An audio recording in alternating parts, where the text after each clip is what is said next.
আসসালামু আলাইকুম, আশা করি সকালে ভালো আছেন। তো আপনারা কি জানেন যে দুবাইতে আমাদের একটা বউ আছে, যে বউটা আমাদের কাপড় চোপড় ধুয়ে দেয়। তো সেই বউটা চলেন আমি আপনাদেরকে দেখাই। এই প্রবাস জীবনে মনে করেন যে খুব উপকারী আসে আমাদের এই বউটা। তো চলেন আমি আপনাদেরকে দেখাই। এই যে আমি যেমন এখন একটা কাপড় দিয়েছি, সে আমার কাপড়টা ধুয়ে দিচ্ছে। তো সেটা হলো, এই যে দেখেন এই ওয়াশিং মেশিনটা, ঠিক আছে?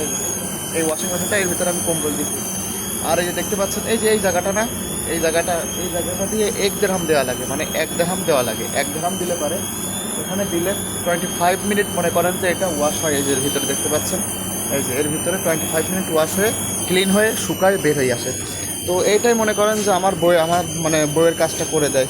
এটা আসলে সারাদিন কাজ কাম করে এসে নিজের কাপড় চোপড় ধোয়াটা আসলে অনেক কষ্টকর, কিন্তু এখান থেকে কিছুটা উপকার হয়। আর দেখেন আমাদের ক্যাম্পে, আমরা যে ক্যাম্পে থাকি, এখানে প্রচুর পরিমাণে আছে। এই দেখেন পুরো লাইন দিয়ে, দেখছেন? ওই দেখেন ওখান থেকে শুরু করে এই যে এই পর্যন্ত পুরো লাইন দিয়ে অনেকগুলো ওয়াশিং মেশিন আছে। তো এখানে ক্যাম্পে যারা থাকে তারা এখানেই 1 দিরহাম ইউজ করে মনে করেন যে এখানে এই ওয়াশগুলো করতে পারে।